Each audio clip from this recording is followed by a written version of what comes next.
சிறகடிக்க ஆசை சீரியல்ல அடுத்து வர எபிசோட்ல என்ன மாதிரியான ட்விஸ்ட் எல்லாம் இருக்க போகுதுங்கிறத இந்த வீடியோவில் பார்க்கலாம். விஜயா பார்வதியோட வீட்டுக்கு ரொம்பவே வருத்தமா ஃபீல் பண்ணிட்டு உட்கார்ந்துட்டு இருக்காங்க. அப்ப சிந்தாமணி வராங்க. சிந்தாமணி வந்து தெரியும், இருந்தாலும் தெரியாத மாதிரியே என்ன நடந்தது ஏதுன்னு எல்லாம் சொல்லிட்டு கேட்டுட்டு இருக்காங்க. உடனே அதுக்கு விஜயா வந்து எல்லாமே கொலாப்ஸ் ஆயிடுச்சு, எல்லாம் கை கூடி வந்த மாதிரி வந்தது, எல்லாமே இப்படி நடந்துருச்சுன்னு சொல்லிட்டு பயங்கரமா ஃபீல் பண்ணி வருத்தப்பட்டு பேசிட்டு இருக்காங்க. மாஸ்டர், நீங்க என்ன சொல்றீங்க? நீங்க சொல்றது எதுவும் எனக்கு புரியலன்னு சொல்லிட்டு எதுவுமே தெரியாத மாதிரி சிந்தாமணி கேட்டுட்டு இருக்காங்க. பொண்ணு வந்து பேசிச்சு, ரொம்பவே பிடிச்சிருக்கு பையனுன்னு சொல்லிட்டு சொன்னாங்க. அதுக்கப்புறமா வந்து அந்த கிழமை ஏன் வந்தானே தெரியல. அந்த கிழமை வந்ததுக்கு அப்புறம் தான் இப்படி ஒரு விஷயமே நடந்ததுன்னு சொல்லி பயங்கரமா ஃபீல் பண்ணி பேசிட்டு இருக்காங்க. என்ன மாஸ்டர், நீங்க என்ன சொல்றீங்க? நீங்க சொல்றது எதுவுமே எனக்கு புரியலையேன்னு சொல்லிட்டு சிந்தாமணி கேட்டதும் அந்த கிழமை வந்து தூரத்து சொந்தம், நீங்க எப்படி கல்யாணம் பண்ணி கொடுக்க முடியும்? இது தேவையில்லாத பிரச்சனை தான், வேண்டான்னு சொல்லிட்டாங்க. என்னாலயும் அதுக்கு மேல எதையும் பேச முடியலன்னு சொல்லிட்டு எல்லா விஷயமும் சொல்றாங்க. உடனே விஜயா, நான் சொல்றேன், தப்பா எதுவும் எடுத்துக்காத. இந்த விஷயத்த நீ பண்றதுனால நீ வந்து எதை நிரூபிக்கணும்னு நினைக்கிற? சொல்லு விஜயா, உன்னால எதை நிரூபிக்க முடியும் நீ நினைக்கிற? இங்க பார், ரோகிணி தப்பு பண்ணாதான், நான் இல்ல நல்லா சொல்லல. அதுக்காக ஒட்டுமொத்தமா அவளை ஒதுக்கி வைக்க நீங்க முடிவு பண்ணிட்டீங்க. அதையும் நான் வந்து எதுவுமே சொல்ல கிடையாது. நீங்க கொஞ்சம் பொறுமையா இருந்து என்ன பண்ணணுமோ அத பண்ணுங்கன்னு தான் நான் சொல்ல வரேன்னு சொல்லிட்டு, எவ்வளவு சொன்னாலும், இங்க பாரு பார்வதி, என் பையனோட வாழ்க்கை நல்லபடியா அமையணுன்றதுக்காக தான் நான் வந்து இப்படி பண்ணணும்னு சொல்லிட்டு ஒரு முடிவு எடுத்திருக்கேன். அதுல வந்து எந்த தப்பும் இருக்க மாதிரி எனக்கு தெரியல. நீ வந்து என்னுடைய பையனோட லைஃப கெடுக்கணும்னு நீ முடிவு பண்ணிட்டு இருக்க மாரி எனக்கு தோணுது. நான் என்ன பண்ணணுன்றத நான் பார்த்துக்கிறேன். தயவு செஞ்சு நீ இதுல இன்வால்வ் ஆகாம இருக்கிறது தான் உனக்கு நல்லதுன்னு சொல்லிட்டு கோவப்பட்டு பேசிட்டு இருக்காங்க. உன்னுடைய வாழ்க்கை, உன் பையனோட வாழ்க்கை, என்ன ஆனாலும் எனக்கு அத பத்தி கவலை கிடையாதுன்னு சொல்லிட்டு கோவமா பார்வதி கிளம்பி போயிடுறாங்க. பார்வதி கிளம்பி போனதும் ரொம்பவே வந்து சந்தோஷத்துல வானத்துக்கு கீழே குதிக்கிற அளவுக்கு அவ்வளோ ஹாப்பியா வந்து இருக்காங்க. யாருன்னு பாத்தீங்கன்னா நம்மளுடைய சிந்தாமணி தான். இந்த விஷயத்த இப்பவே ரோகிணி கிட்ட சொல்லணுமே, என்ன பண்ணலாம் என்ன பண்ணலாம்னு சொல்லிட்டு பயங்கர சந்தோஷத்துல, ரோகிணி எங்கம்மா இருக்க? உங்ககிட்ட ரொம்பவே முக்கியமான ஒரு விஷயம் பேசணுமான்னு சொல்லிட்டு இருக்காங்க. என்ன விஷயம் ஆண்டி, சொல்லுங்க, என்ன விஷயம் சொல்லுங்கன்னு சொல்லிட்டு திரும்ப திரும்ப கேட்டுட்டு இருக்காங்க. நடந்த விஷயத்த எல்லாமே சொல்லிட்டு இருக்காங்க. அவ்வளவு சந்தோஷமா நடந்தது எல்லாமே சொல்றாங்க. இத கேட்டதும் உடனே ரோகிணிக்கு பயங்கர சந்தோஷமாகுது. கடவுள் எனக்கு துணையா இருக்காரு ஆன்ட்டி. அதனாலதான் இப்படி ஒரு விஷயம் எனக்கு நடந்திருக்குன்னு சொல்லிட்டு அவ்வளவு சந்தோஷமா பேசிக்கிட்டெல்லாம் இருக்காங்க. இப்போ உடனே வந்து சிந்தாமணி சொல்றாங்க ரோகிணிக்கு, இங்க பாரு, ஏதோ கடவுள் புண்ணியத்தினால இந்த விஷயம் தள்ளி போயிடுச்சு. இதே மாதிரி எல்லாமே உனக்கு சாதகமா நடக்குமான்னு கேட்டா அதுக்கு பதில் வந்து என்கிட்ட இல்ல ரோகிணி. அதனால நீ கொஞ்சம் உஷாரா எந்த அளவுக்கு சீக்கிரமா மனோஜ உன் கண்ட்ரோலுக்கு கொண்டு வரியோ அந்த அளவுக்கு உனக்கு நல்லதுன்னு சொல்லி பேசிட்டு இருக்காங்க. எனக்கும் புரியுது ஆன்ட்டி. நானும் எவ்வளவோ ட்ரை பண்றேன். ஆனா மனோஜ் வந்து என்ன புரிஞ்சுக்கவே மாட்டேங்கிறாரு. நான் என்னதான் பண்ணட்டும்னு சொல்லிட்டு ரொம்பவே வருத்தமாவும் ஃபீல் பண்ணியும் பேசிட்டு இருக்காங்க. சரி சரி, எந்த முடிவா இருந்தாலும் நீ வந்து தனிப்பட்ட முடிவா நீ எடு. நீ என்ன நினைச்சாலும் கண்டிப்பா வந்து மனோஜ வந்து உன் கண்ட்ரோலுக்கு கொண்டு வர உன்னால முடியும். நீ ட்ரை பண்ணுன்னு சொல்றாங்க. நீங்க இவ்வளவு சொல்றீங்க. கண்டிப்பா ட்ரை பண்ணாம இருப்பேனா? நான் கண்டிப்பா ட்ரை பண்றேன். மனோஜ எப்படியாவது என் கண்ட்ரோலுக்கு கொண்டு வர என்னால முடிஞ்ச முயற்சி நான் செய்யறேன்னு சொல்லிட்டு பயங்கரமா வந்து ஃபீல் பண்ணி எல்லாம் பேசிக்கிட்டு இருக்காங்க. அடுத்ததா வந்து பாத்தீங்கன்னா, இப்ப நம்மளுடைய ரோகிணி கால் பண்றாங்க மனோஜுக்கு. என்ன மனோஜ், பொண்ணெல்லாம் பார்த்துட்டு வந்தியா? எப்படி இருக்கா பொண்ணு? நல்லா இருக்காளா? என்னை விட அறிவாளியா இருக்காளா? என்ன ஏதுன்றாங்க. என்ன, எல்லார்கிட்டயும் ஸ்பை வேலை வச்சுட்டுனா நீ இப்படி இருக்கியா? இங்க பார், இப்ப வேணும்னா பொண்ணு கிடைக்காம போகலாம். கண்டிப்பா எனக்கு பொண்ணு கிடைக்கும். அப்ப நான் உன்னை பாத்துக்கிறேன். அவ கூட சேர்ந்து சந்தோஷமா நான் வாழுவேன்றாங்க. உனக்கு கொஞ்சமாச்சு மூளை இருக்கா? அறிவு இருக்கா மனோஜ்? ஏன் மனோஜ் இப்படி பண்ணிட்டு இருக்க? நான் பொய் சொல்லி நான் வந்து உன்னை கல்யாணம் பண்ணிக்கிட்டேன். இல்லைன்னெல்லாம் சொல்லல. ஆனா இத்தனை வருஷமா உனக்கு நான் உண்மையா தானே இருந்திருக்கேன். அது எப்படி என்னை இவ்ளோ சீக்கிரம் தூக்கி போட்டுட்டு இன்னொரு பொண்ணை என் இடத்துல வைக்க முடியுது உன்னால? எப்படி மனோஜ் அது உன்னால முடியுது? சொல்லு மனோஜ்ன்னு சொல்லிட்டு பயங்கரமா கோவப்பட்டு பேசிட்டு இருக்காங்க. உடனே அதுக்கு மனோஜ் வந்து சொல்றாங்க, நான் உன்கிட்ட எந்த ஒரு விஷயத்தையுமே இப்ப வரைக்கும் மறைச்சதே கிடையாது. அப்படி இருக்கும்போது நீ என்கிட்ட ஒரு விஷயத்த மறைச்சு அது எந்த அளவுக்கு வந்து கேவலமான ஒரு விஷயம். அந்த விஷயத்த நீ என்கிட்ட மறைச்சல்ல. அப்படி இருக்கும்போது நான் வந்து எனக்கு ஏத்த பொண்ண கல்யாணம் பண்ணிக்கணும்னு எடுத்த முடிவு எப்படி தப்பாகுன்றாங்க. மனோஜ், நான் உண்மைய மறைச்சதுக்கான காரணம் உன் மேல இருக்க காதலால. அது ஏன் மனோஜ் உன்னால புரிஞ்சுக்கவே முடியலன்னு சொல்லிட்டு இருக்காங்க. இங்க பார், புரிஞ்சுக்கணும் புரிஞ்சுக்காம போறேனோ அது அப்பாற்பட்ட விஷயம். நீயும் நானும் கல்யாணத்துக்கு முன்னாடி நிறைய நேரம் டைம் ஸ்பெண்ட் பண்ணியிருக்கோம்.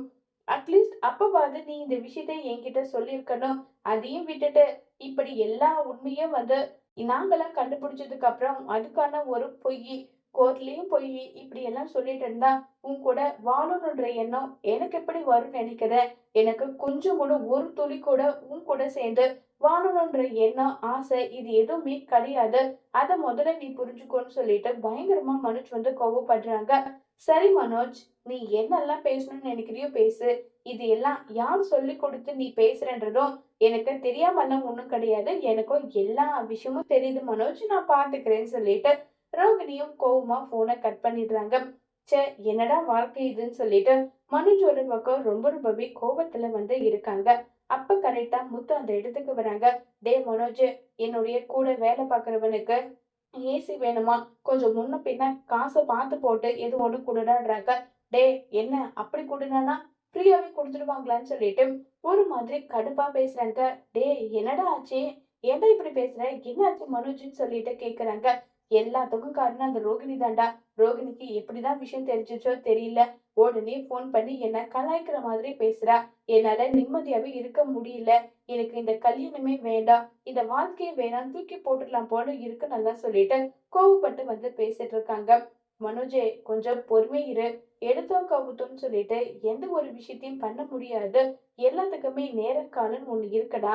நீ அவசரப்பட்டு அம்மா சொல்றதுக்கெல்லாம் தலையாட்டாத. உனக்குன்னு ஒரு சுய புத்தி இருக்குல்ல, மூளைன்னு ஒண்ணு இருக்குல்ல, அத முதல்ல யோசி. உனக்கான பொண்ணு கண்டிப்பா தேடி வருவா. உனக்கு ரோகிணி கூட வாழ விருப்பம் இல்லையா? வாழாத. அதுதான் ப்ரொசீஜரா நம்ம விவாகரத்துக்கு அப்ளை பண்ணியிருக்கோம்ல. கண்டிப்பா வந்து விவாகரத்து கிடைக்க போகுது. அப்புறம் எதுக்காக நீ ஃபீல் பண்ணிட்டு இருக்க? கண்டிப்பா உனக்கு ஏத்த பொண்ணு கிடைப்பா. நீ அந்த பார்லர் அம்மா கிட்ட இருந்து கொஞ்சம் ஜாக்கிரதையா இரு. அவள கோவப்படுத்துறேன்னு சொல்லி ஏதாவது ஒண்ணு பேசி அதுக்கப்புறம் நமக்கு கிடைக்க வேண்டிய ஆப்பர்ச்சுனிட்டி கூட அவளுக்கு போயிடும். இங்க பாரு, எல்லாத்துலயுமே நீ உஷாரா இருடான்னு சொல்லிட்டு இருக்காங்க. நீ வேற போடா. எப்ப பாரு இதவே சொல்லிட்டு இருக்கீங்க. எனக்கும் அந்த அளவுக்கு கோவமா வருது. ஏன்னா அவ இப்படி பண்ணிட்டு இருக்காளோ தெரியலன்னு சொல்லிட்டு பயங்கரமா வெக்ஸ் ஆகி பேசிட்டு இருக்காங்க. மனோஜே, நான் சொல்றத கேளு. டேய் நீ வேற அமைதியா போடான்னு சொல்லிட்டு கோவப்பட்டு ரொம்பவே வருத்தத்துல வந்து மனோஜ் இருக்காங்க. இவெல்லாம் நம்ம சொன்னா கூட கேட்க மாட்டான்.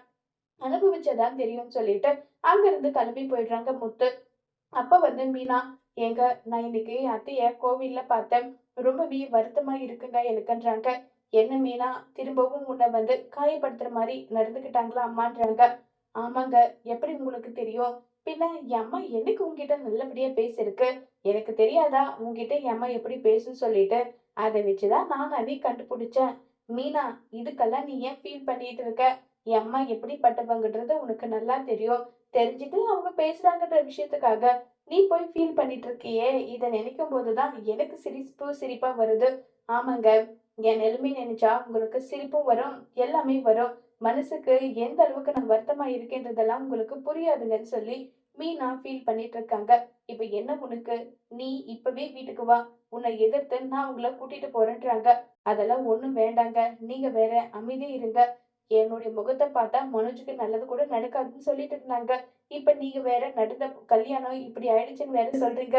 இவ ராசியால தான், இவன் முகத்துல முழிச்சுட்டு போனதுனால தான் என் பையனுக்கு பொண்ணு கிடைக்கலன்னு சொல்லிட்டு அதுக்கும் என் முன்ன ப்ளேம் பண்ணுவாங்க. எதுக்கு இதெல்லாம் எனக்கு தேவையாங்க? சொல்லுங்கன்னு சொல்லிட்டு மீனா ஃபீல் பண்ணி பேசிட்டு இருக்காங்க. சரி மீனா, இப்ப என்ன சொல்ல வர? உனக்கு இப்ப என்ன பிரச்சனை? அம்மா கிட்ட நான் போயிட்டு சண்டை போட்டுட்டா? ஐயோ, என்னாலலாம் உங்க குடும்பத்துக்குள்ள பிரச்சனை வந்ததா இருக்க வேண்டாங்க. விட்டுருங்க. என்ன நடக்குதோ நடக்கட்டும்னு சொல்லிட்டு மீனாவும் வருத்தப்பட்டும் ஃபீல் பண்ணிட்டு அங்கிருந்து கிளம்பி போறாங்க. இப்ப நம்ம விஜயா வந்து பாத்தீங்கன்னா வீட்ல உட்காந்து ஃபீல் பண்ணி அழுதுட்டு இருக்காங்க. விஜயா, இப்ப என்ன ஆயிப்போச்சு? எதுக்காக இப்படி வந்து உட்கார்ந்துட்டு இருக்க? ஏதோ நடந்த மாதிரி உட்காருவாங்களாமே, அந்த மாதிரி உட்கார்ந்துட்டு இருக்க. இப்ப என்னதான் நடந்துருச்சுன்னு சொல்லிட்டு கேக்குறாங்க. ஏங்க நீங்க வேற ஏங்க என்னுடைய வயித்தெரிச்சல கொட்டிக்கிறீங்க? கல்யாணம் நடந்து என்னுடைய மனோஜுக்கு சந்தோஷமா வாழுவான். அப்படியெல்லாம் கனவு கண்டுட்டு இருந்தேன். கடைசியில இப்படி ஒரு உறவு முறை அதுவும் என் வாயால நடக்கணும்னு இருக்கு. நான் அப்பயே நினைச்சேங்க, கோவிலுக்கு ஐயர்கிட்ட நல்ல நேரம் குறிச்சிட்டு போலான்னு போனேன். கரெக்ட்டா அங்க ஒரு பூக்காரி இருந்தா. அவ முகத்துல பார்க்காம இருக்கணும்னு சொல்லிட்டு எவ்வளவோ நான் அவாய்ட் பண்ணிட்டு வந்தேன். இருந்தாலுமே அது நடந்துருச்சு. அவ துரதிர்ஷ்டசாலித்தனமா இப்படி நடந்துருச்சுன்றாங்க. உடனே அண்ணாமலை கேக்குறாங்க, விஜயா நீ யார சொல்லிட்டு இருக்க? நீ சொல்லிட்டு இருக்கிறது யாருன்னு சொல்லிட்டு கேக்குறாங்க. அதுதாங்க, அது யாரும் தெரியாதா? அதுதான் சொல்லிட்டு வரும்போது, ஏம்மா இப்படி சுத்தி வளைச்சு சொல்றீங்க? டைரக்டாவே சொல்லுங்க. மீனாவை தான் நான் சொன்னேன்னு சொல்லிட்டுன்றாங்க. என்ன விஜயா உனக்கு கொஞ்சமாவது அறிவு இருக்கா? இங்க வீட்ல இருந்தாலும் தான் அவளை கரிச்சு கொட்டிட்டே இருக்க. இப்ப அவ அம்மா வீட்ல நீ சொன்னதை கேட்டுட்டு போய் அவ அம்மா வீட்ல இருக்கா. அப்ப கூட நீ அவள கரிச்சு கொட்டிட்டே இருக்கணுமா? என்ன விஜயா இதுன்னு சொல்லிட்டு ரொம்பவே கோவப்பட்டு பேசிட்டு இருக்காங்க. ஆமாங்க, ஆமா. நான் சொல்றதெல்லாம் உங்களுக்கு விளையாட்டா இருக்கு. நான் சொல்றத எதுவுமே நீங்க ஏத்துக்க மாட்டீங்க. உண்மையா ஒரு விஷயம் நடக்கும். அப்ப நான் யாருன்றது, நான் சொன்ன விஷயம் இது எல்லாமே உங்களுக்கு புரிய வரும்னு சொல்லிட்டு பயங்கரமா கோபப்பட்டுட்டு அங்கிருந்து விஜயா கிளம்பி போறாங்க. முத்து, என்ன முத்து, மீனா இந்த விஷயத்த சொன்னால உன்கிட்டன்றாங்க. அப்பா, நம்ம 2 பேர் கூட அம்மாவ பத்தி சரியா புரிஞ்சு வச்சிருக்கோமா இல்லையான்றது தெரியல. ஆனா மீனா அம்மாவ நல்லாவே புரிஞ்சு வச்சிருக்கா. அத்தை கண்டிப்பா இப்படிதான் சொல்லுவாங்க. இந்த மாதிரி தான் நடக்கும். நானும் அத்தை கிட்ட அவ்வளவா முகம் கொடுத்து கூட பேசல. தேவையில்லாம என்ன இன்வால்வ் பண்ணுவாங்கன்னு சொல்லிட்டு நானும் அமைதியா இருந்தேன். கடைசியில உங்களுடைய அண்ணாவுக்கு கல்யாணம் நின்றா அதுக்கு பொறுப்பா என் மேல தான் பழிய தூக்கி போடுவாங்கன்னு சொல்லிட்டு அவ சொன்னா. அதேபடி நடந்துருச்சு. ஏன்பா அம்மா திருந்த மாட்டாங்களா? எதுக்காக மீனா மேல இப்படி ஒரு பழிய தூக்கி போடுறாங்க? இத நினைக்கும்போது மனசுக்கு அவ்ளோ கஷ்டமா இருக்கு. இந்த குடும்பத்துக்காக ஏகப்பட்ட விஷயம் மீனா செஞ்சிருக்காங்க. அப்படி இருக்கும்போது ஏன்பா மீனாவ இப்படி பேசுறாங்கன்றாங்க. முத்து, சில பேரோட குணம் எல்லாமே இப்படிதான்டா. அவங்களா திருந்தினாதான் உண்டு தவிர, நம்மல்லாம் எதுவும் சொல்ல முடியாதுன்னு சொல்லி பேசிட்டு இருக்காங்க. இத கேட்டதுமே உடனே முத்து சரிதான்ப்பா. நம்ம போய் என்ன பண்ண முடியும்? அம்மா என்ன நினைக்கிறாங்களோ அதை தானே அவங்க செய்றாங்க. இதுல அம்மாவை சொல்லி என்ன நடக்க போகுது? அவங்க திருந்தணும்னு நினைக்கிறது நம்ம தப்புதான். விடுங்கப்பான்னு சொல்லிட்டு அங்கிருந்து கிளம்பி போயிடுறாங்க. இப்ப பாத்தீங்கன்னா நம்ம ரோகிணி விஜயாவை மீட் பண்றாங்க ரோட்ல. என்ன ஆன்ட்டி, என்னையும் மனோஜும் பிரிக்கிறதுக்காக மும்மரமா வேலையை பார்த்துட்டு இருக்கீங்க போலன்னு சொல்லிட்டு கேக்குறாங்க. ஆமாண்டி, என்னுடைய பையனுக்கு நல்லபடியா கல்யாணம் பண்ணி வைக்கணுன்றதுக்காக நான் மும்மரமா முயற்சி எடுத்துட்டு இருக்கேன். கண்டிப்பா உன்கிட்ட இருந்து விவாகரத்து கிடைச்சிடும். அவனை நான் நல்லபடியா ஒரு பொண்ணுக்கு கல்யாணம் பண்ணியும் கொடுப்பேன். இது கண்டிப்பா நடந்தே தீரும்னு சொல்லிட்டு இருக்காங்க. இத கேட்டதுமே பயங்கரமா கோபப்படுறாங்க ரோகிணி. நீங்க என்ன நினைச்சிட்டு இருக்கீங்க? நீங்க நினைக்கிறது நடக்கவே நடக்காது. நான் உயிரோட இருக்கிற வரைக்கும் கண்டிப்பா உங்க பையன் தான் என்னுடைய புருஷன். நான் யாருக்காகவும் எதுக்காகவும் விட்டு கொடுக்க மாட்டேன்னு சொல்லிட்டு பயங்கரமா கோவப்பட்டு பேசிட்டு இருக்காங்க. இத கேட்டதுமே உடனே விஜயாவுக்கு பயங்கரமா கோவம் வருது. போதும் நிறுத்தடி. என்ன நினைச்சிட்டு இருக்க? உனக்கு எவ்வளவு தைரியம் இருந்தா என்கிட்ட என்ன எதிர்த்து பேசிட்டு இருக்க? உனக்கு கொஞ்சமாவது அறிவு இருக்கா? நீ எப்படிப்பட்டவன்றது எனக்கு என்ன தெரியாதுன்னு நினைச்சிட்டு இருக்கியா நல்லான்னு சொல்லிட்டு பயங்கரமா கோவப்பட்டு பேசிட்டு இருக்காங்க. இங்க என்ன என்ன பண்றீங்க? நீங்க என்ன நினைச்சாலும் அது நடக்கவே நடக்காதுன்னு சொல்லிட்டு ரொம்பவே கோவப்பட்டு பேசிட்டு இருக்காங்க. கோவப்பட்டு பேசினதும் உடனே ரோகிணி அடிக்கிறதுக்காக விஜயா போறாங்க. ரோகிணி அடிக்க விஜயா போனதும் உடனே ரோகிணி போட்டோ எடுத்து வச்சுக்கிறாங்க. போட்டோ எடுத்து வச்சதுமே இங்க பாருங்க, நீங்க என்ன அபியூஸ் பண்றீங்க, என்ன கொடுமைப்படுத்துறீங்கன்னு சொல்லிட்டு எவ்வளோ விஷயம் பண்ணிருக்கீங்க. அது எல்லாத்துக்குமே என்கிட்ட ஆதாரம் இல்லாம இருந்தது. ஆனா என்கிட்ட இப்ப ஆதாரம் இருக்கு. இத வச்சே நான் எப்படி மனோஜ் கூட சேர்ந்து வாழ போறேன்றத பாருங்கன்னு சொல்லிட்டு பேசிட்டே போயிட்டு இருக்காங்க. இப்ப நம்ம விஜயாவுக்கு ஒண்ணுமே புரியாம இருக்கு. விஜய் இப்படி ரோட்ல நடந்து போக அந்த இடத்துல பாத்தீங்கன்னா சந்தோஷமா ஊட்டிட்டு இருக்காங்க நம்ம சத்யாவும் ரேகாவும். இது பார்த்த விஜயாவுக்கு பயங்கரமா ஷாக் ஆகுது. இது சிந்தாமணியோட பொண்ணு தானே, பூக்காரியோட தம்பி கூட என்ன பண்ணிட்டு இருக்கான், என்ன நடந்துட்டு இருக்குதுன்னு சொல்லிட்டு உடனே கிட்ட போய் பாக்குறாங்க. சத்யா, நம்ம லவ் பண்ற விஷயம் மட்டும் என் குடும்பத்துக்கோ என் அம்மாவுக்கோ தெரிஞ்சா என்ன நடக்கும்னே தெரியலன்னு சொல்லிட்டு இவங்க 2 பேரும் பேசிட்டு இருக்காங்க. இந்த உலகமே எதிர்த்தாலும் என்னுடைய அக்காவும் என்னுடைய மாமாவும் நம்ம 2 பேருக்கும் கண்டிப்பா கல்யாணம் பண்ணி வைப்பாங்க. இதுக்காகலாம் நீ ஃபீல் பண்ணிட்டு இருக்காதன்னு சொல்லிட்டு சத்யா அட்வைஸ் பண்றாங்க. ஓஹோ! கதை இப்படி போகுதா? ரோகிணி ஒரு பக்கம் என்ன மிரட்டிட்டு போனாலே நினைச்சு ஃபீல் பண்ணிட்டு இருந்தேன். சிந்தாமணி மூலமா ரோகிணி அழிக்கிறதுக்காக எனக்கு ஒரு துருப்புச் சீட்டு கிடைச்சிருக்கு. இவங்க 2 பேரும் காதலிக்கிற விஷயத்த நான் போய் சிந்தாமணி கிட்ட சொன்னேன்னா, கண்டிப்பா சிந்தாமணி விவாகரத்து விஷயத்துல எனக்கு உதவி பண்ணுவாங்க. அதனால நம்ம இந்த விஷயத்த சொல்லிடலாம். சரி, ஆதாரம் எடுத்துட்டு போனா தானே சிந்தாமணி நம்புவான்னு சொல்லிட்டு, சத்யாவும் அதே மாரி ரேகா 2 பேரும் பேசிட்டு இருக்கிற ஒரு ஃபோட்டோவ எடுத்துடுறாங்க. இத எடுத்துட்டு போயிட்டு சிந்தாமணி கிட்ட காட்டலான்னு சொல்லிட்டு, இப்ப முடிவு பண்ணிடுறாங்க நம்ம விஜயா.